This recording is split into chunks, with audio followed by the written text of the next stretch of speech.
The iPhone 12 Pro Max's all-glass design is beautiful to look at, but prone to scratches, scuffs, and other damage. If you are interested in buying this case, link is available in the description below.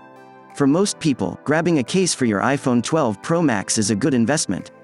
With enhanced shock absorption, slim grip design, and dual-layered structure for extra protection, Spigen's Neo Hybrid case for the iPhone 12 Pro Max seems like your phone's perfect partner. Let's see how it holds up.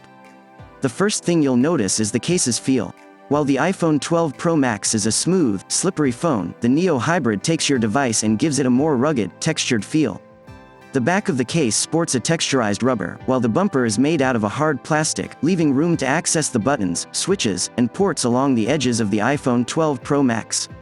The most surprising aspect of the Neo Hybrid is how seamless the hard polycarbonate bumper that runs along the edges of the phone is incorporated into the case. You can run your finger along the seams of this bumper all day long and never catch your finger or feel a bump at all. While this case is technically two pieces, the beauty of the Neo Hybrid is that it never feels like it's more than one piece.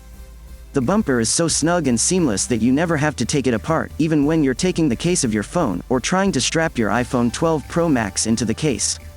Spigen's color collection for the Neo Hybrid offers a few different looks. You can pick up the Neo Hybrid in different colors.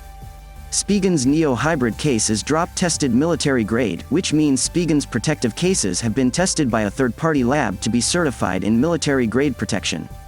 With the phone's air cushion technology, dual-layer structure, and inner shock dispersion, it's clear the Neo Hybrid is designed to withstand quite a bit of abuse. While I have only been carrying the Neo Hybrid on my iPhone 12 Pro Max for a couple of weeks, I have had the Neo Hybrid on my iPhone 8 Plus for a few months, and it has kept my phone safe from a lot of minor damage. I also love the rubber that covers the buttons along the edges of the phone. They are prominent enough to easily feel inside your pocket, meaning you know the best way to pull your phone out, and they offer a slight but satisfying tactile click when you press them. My only real critique of the Neo Hybrid is that the coating or paint on the bumper is prone to scratching off. This isn't a big deal, as a phone case is meant to protect the phone, not itself, but I have noticed that even keys or coins in my pocket have made minor scuffs in the bumper.